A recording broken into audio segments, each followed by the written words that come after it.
Manipur Mayam, that's my Olympic Rangi Hongo Polak, Manipur Mayam, the Maruina, border dispute pillar number 8081, the Layana, Tauriba Port, United Committee, UCM, Salaga, Yaya, the National Post, Union Home Secretary, Wari Sare,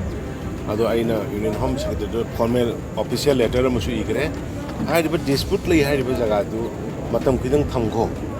Matam Kidang Tamakanda, Adagi, Ministry de Habita Kanda, as from the Myanmar issue, Aduga Injaki should repent to Yorkanda, Pazanong, Madu Hariba Zagado, identified Orkanda, Yanarakanda Kananaba, was a key when the dispute lady was Zaga,